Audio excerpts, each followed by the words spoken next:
अस्सलामु अलैकुम वरहमतुल्लाह। मोमिन का हथियार सिलसिलावार दुआओं के सिलसिले में आज की हदीस। अन अबी हुरैरता रदियल्लाहु ताला अन्हु अनिन नबी सल्लल्लाहु अलैहि वसल्लम काला मन करा अशर आयातिन फ़ी लैलतिन लम युक्तब मिनल गाफिलीन। हज़रत अबू हुरैरा रज़ी अल्लाह ताला अन्हु प्यारे नबी सल्लल्लाहु अलैहि वसल्लम से बयान करते हैं, मुस्तदरक हाकिम, आप सल्लल्लाहु अलैहि वसल्लम ने फरमाया, जिस शख्स ने एक रात में 10 आयात तिलावत कर ली, जिस शख्स ने एक रात में कुरान पाक की 10 आयात को तिलावत कर लिया, वो गाफिलों में से न लिखा जाएगा।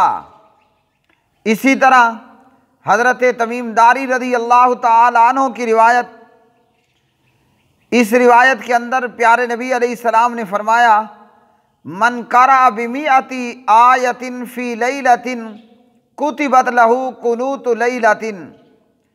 प्यारे नबी सल्लल्लाहु अलैहि वसल्लम जनाब तमीम दारी रज़ी अल्लाह अन्हु की रिवायत में फरमाते हैं, जिस शख्स ने एक रात में 100 आयात तिलावत कर ली तो उसके लिए रात की इबादत लिखी जाएगी। इन दो अहदीस से प्यारे भाइयों हमें क्या मालूम हुआ?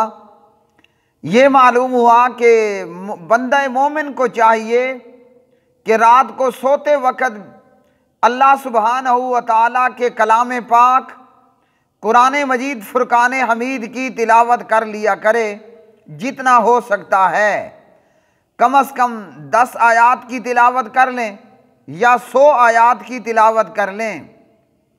वो चाहे किसी बड़ी सूरत की, यानी जिस पे आयात बड़ी बड़ी हैं, या किसी छोटी सूरत की 10 या फिर जो है वो 100 के करीब आयात को तिलावत करके सोना चाहिए। तो रात के दीगर अज़कार में इसका भी एहतमाम करना चाहिए कि सोते वक़्त कुरान पाक की तिलावत करके सोया जाए। व आखिरु दावाना अनिल हम्दुलिल्लाहि रब्बिल आलमीन।